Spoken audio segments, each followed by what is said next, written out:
بسم اللہ الرحمن الرحیم۔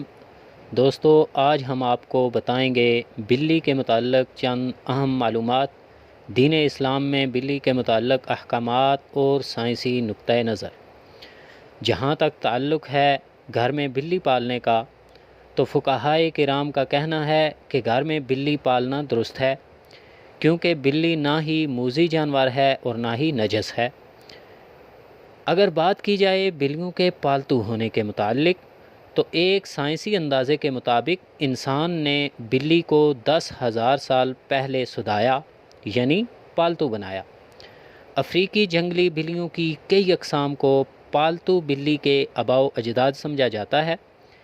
پہل بلیوں کو شاید اس وجہ سے پالا گیا کہ یہ چوہے کھاتی تھیں، اور اکثر اوقات جہاں اناج محفوظ کیا جاتا وہاں انہیں پالا جاتا تھا، لیکن بعد ازاں ان کو ان کے دوست اور پالتو جانور کے طور پر پالا جانے لگا۔ بلی کے شرعی احکامات، تو بلی کا جوٹا مکروہ تنزیہی ہے۔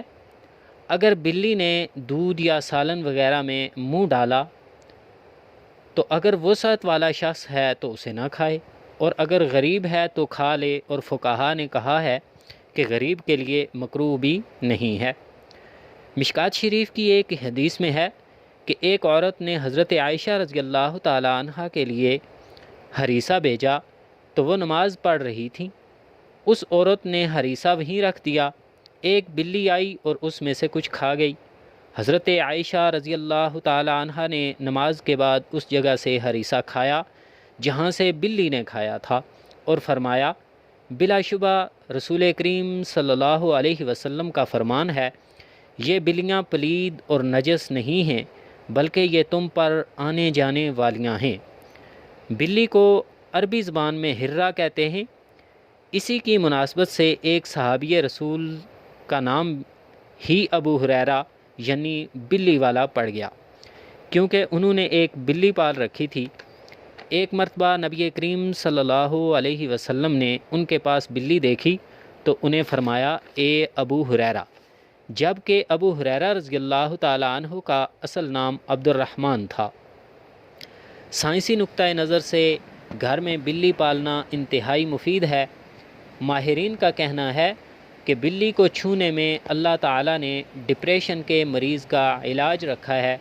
بلی کے بالوں میں خاص قسم کے بیکٹیریا پائے جاتے ہیں جو انسانی جسم میں ڈپریشن کو کم کرنے میں مدد دیتے ہیں۔ ماہرین کے مطابق بلی کی اوسط عمر 13 سے 17 سال ہوتی ہے۔ امید ہے کہ یہ معلومات آپ کو پسند آئی ہوں گی۔